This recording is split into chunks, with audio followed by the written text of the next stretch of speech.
Okay, so let's move on to the next section where we're going to add some coal for the eyes, mouth, and some buttons. Before we do that, though, let's make sure that we're saving by hitting Control S, which will, give us a waypoint. Hopefully, we won't lose our work. All right, so I'm going to hit Alt A to deselect the hat. We don't need any materials too much right now, so I'm going to move this over real quick while we model this first part.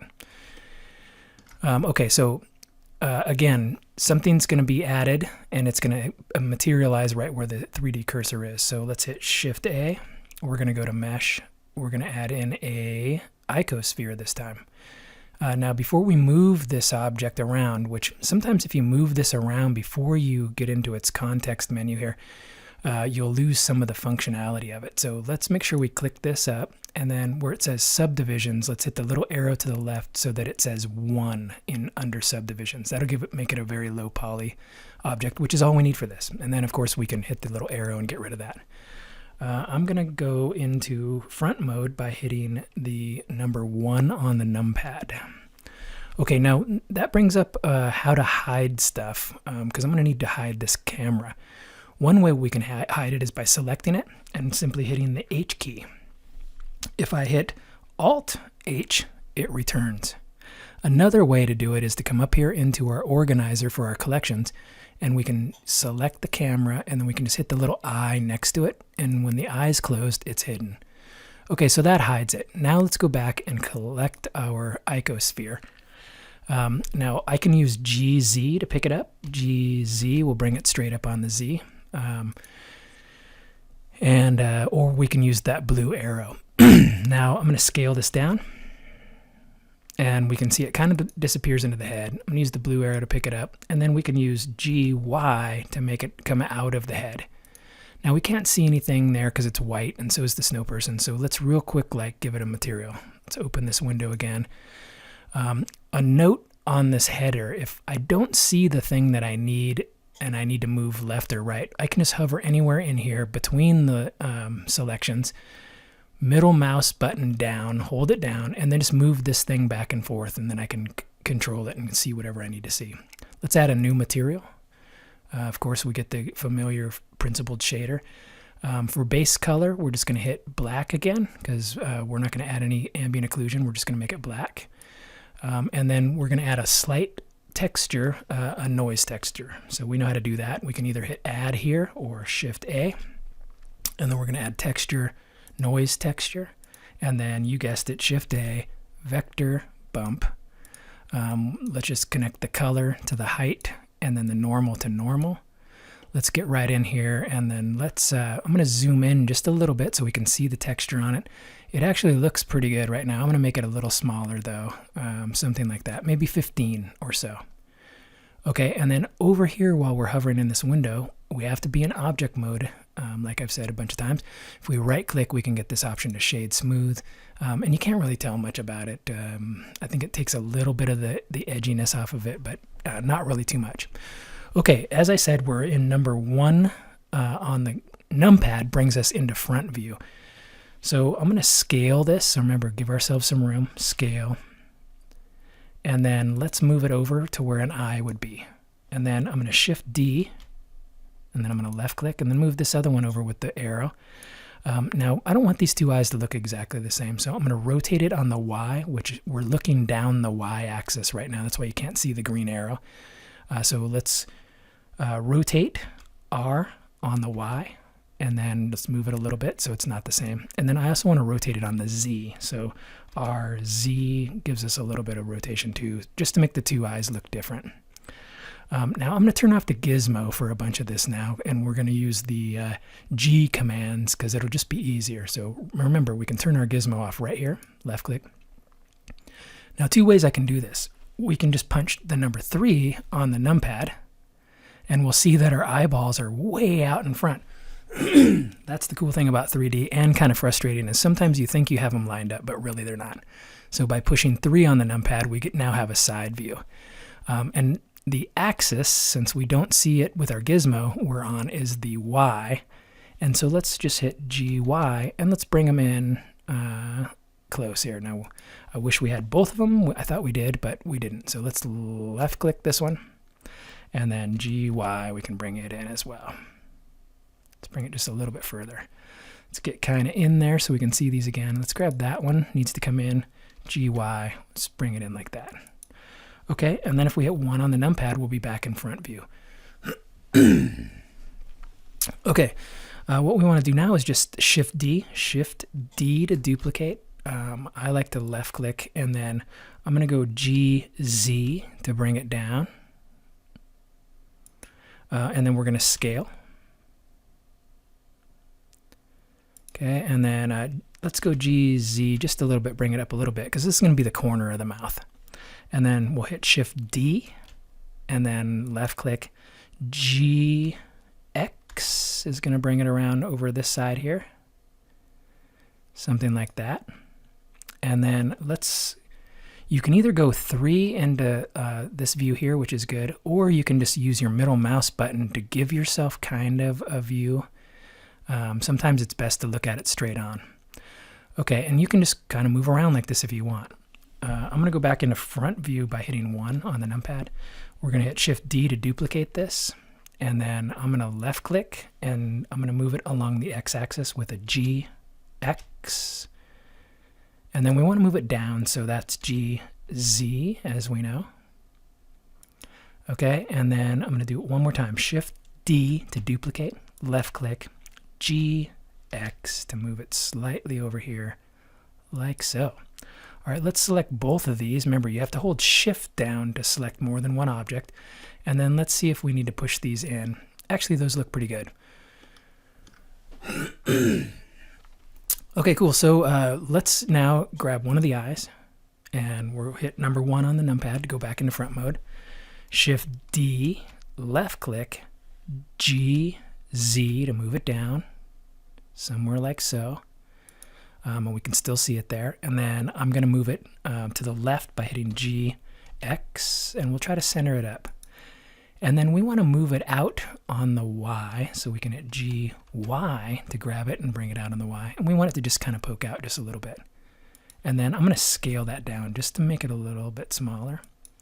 And then from this angle, we can hit Shift D, left click, GZ to move it up and down, bring it down just a little bit, and then GY to bring it out. Okay, and one more time, Shift D to duplicate, left click, GZ to bring it down on the Z axis, bring it down just a little bit, and then GY to poke it back in there just a little bit. Okay, and let's take a look from front view by hitting 1 on the numpad, and that looks pretty good. I'm actually going to move this one down just a little bit, GZ, and we'll bring that down, and that looks pretty good. Okay, and then we can probably bring back our gizmo if we want and make sure that that's all good. Okay, so this is that's the end of this segment. We've put the Cole in. We've got his eyes, his mouth, and his buttons.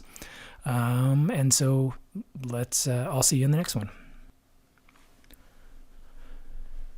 Okay, so we've got our Cole. We're rolling along pretty good here. So let's remember to save with a Control S just to make sure that we don't lose any work. Okay, cool. So here we go. We're going to make a carrot for the nose now. So we're going to hit Alt-A to deselect everything.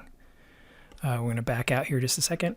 Shift-A. We're going to add this time a mesh. We're going to add a cylinder. And then we're going to hit the context menu down here.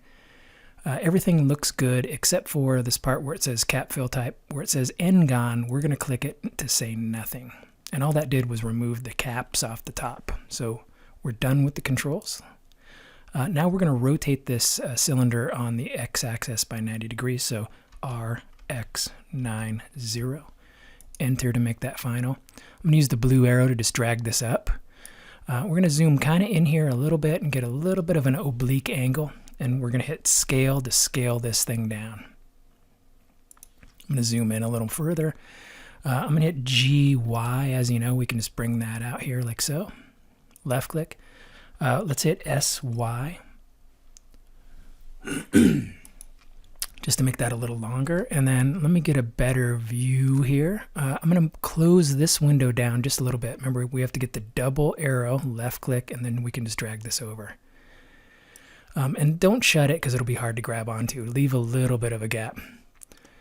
Okay, so here's the beginning of our carrot. Let's hit Tab to go into edit mode. I'm going to hit this icon here to go into vertex mode. You could have hit number 1 on the or on your keyboard. Okay, so first off, this is the end that's going to go into the face, so it's the big end, and then as we know, carrots get skinny down towards the end and come to almost a point. So real quick, like, we're going to add an edge loop here. We remember from last time, Control R brings us up an edge loop, and then when we left click once, it allows us to move that edge, and we're going to put it somewhere right about there. Then we're going to left click, and then give ourselves a little space, scale this down just a bit. All right, so somewhere in this area here, we're going to do the same thing again. Control R, left click, somewhere like so, and then scale. Okay, and then one more time right in this area here. Control R, left click to leave it, scale just a little bit further. And then finally at the end here, we can grab this loop here. Remember our trick, in between 2 vertices on this edge in the direction we want to travel. Hold down the Alt key, left click, it selects all of them, and then we simply scale down. And we don't want this to come to a total point. We want it to be something like that. Carrots aren't really like a, it's not like an arrow or something razor pointy. So that looks pretty good to me. Maybe scale it just a little bit further. And then remember, we have to hit the F key. F is for fill. All right, so we got a little bit more work to do. If we come back to the very end of the carrot, the snowman end, and we use our trick of Alt, select, scale, and get these to look just a little better. Maybe bring it down a little bit. Move on to this next one, Alt, select, and then bring it down just a little bit, and then we'll have 2 more here to mess with. Alt, scale, and then this one here, Alt, scale. Okay, that looks pretty fair. Maybe this one needs a little more too. You'll just kind of have to mess with it. Remember, Alt, left click in between 2 of these gets us that. Let's scale it. Okay, and now carrots aren't perfectly straight generally, so let's move this one with the red arrow just slightly off to the side, maybe. And that looks pretty good. And then if we select this one here, Alt, left click to select it. Maybe move this one a little this way, and maybe up just slightly, just to get a little bit of a bend and a little bit of a difference there. Okay, our carrot looks pretty good. I'm going to call that good.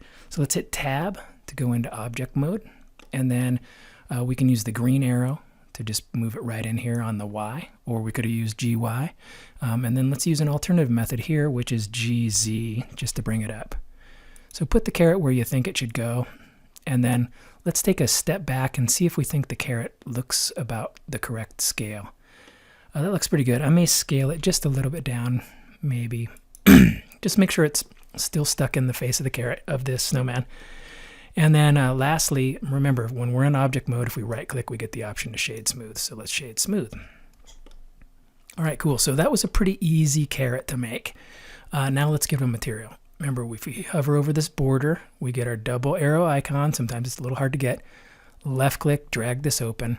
And then remember, if we don't see our stuff in the header, we can go in between, push our middle mouse button down and hold and bring it over. Let's click New Material. And then this is one of those times when we don't see our material. So if we scroll out, we'll see where it is, and we can move around and find it. Okay, so for base color, let's left click, and let's just take it right down into orange. And already we're looking like a carrot. And so you could leave it like that if you wanted to, since this is not photorealism and it's kind of like a kid's cartoon or, old Christmas special. We could just leave it that way if we wanted to, but let's give it a little more of a kind of a texture. So let's pan out, Shift A, texture. I'm going to go with a wave texture. Shift A, vector, bump. We're getting to know this one pretty good. You should know how to add some bumpiness to most stuff after this tutorial series. All right, color into height, and then normal to the normal as normal. All right, so now we see that we have a texture on there. It's looking kind of strange, and it's not all lined up the right way. So let's use our node wrangler that we enabled earlier. As you recall, if we click on the wave texture and hit Control T, we'll get these two cool nodes. And by the way, you can find these by adding, and you can get these nodes. It just takes time. The node wrangler just saves us time. Okay, so let's see. It's always a little bit tricky here. I'm going to go down here to rotation on the Y, and let's take that up into, say, I don't know, the 60s or so 60 something. And then on the Z, let's start turning that up towards to where the texture starts to look like it's running across the carrot, kind of like we have it here. Let me move over just a little bit more. If we turn sideways, we can see that on this Z rotation, if we mess with it, we can get it to kind of be the way the grooves in a carrot would be. We can go over here to our wave texture, and we can take the scale up just a little bit, or whatever you think it needs to be. And then I'm going to kick the distortion up just a little bit, just to get a little bit of a crinkly look. And then let's take the detail all the way up to 16. And that looks pretty fair. Now, it's pretty strong, as usual. So if we find our bump node, again, it's just right here on the strength. Hover over the number, left click, and drag this down pretty good. Somewhere in there, maybe. And that looks pretty good. Okay, and we are not going to see anything about this carrot. Let's take it down just a little more. We're not going to see really any texture on this carrot in our animation because it's going to be a little bit further away. So we just really need a little bit of lines here. If you didn't want these, again, you don't really have to have them in your scene. Okay, so that is the end of the carrot. One more thing we can do too is we can come up here, and if you wanted to make your carrot shiny or less shiny or whatever you think it should be, I'm going to keep it right in the middle. But of course, you always have that option. Okay, that concludes the carrot section. I'll see you in the next segment.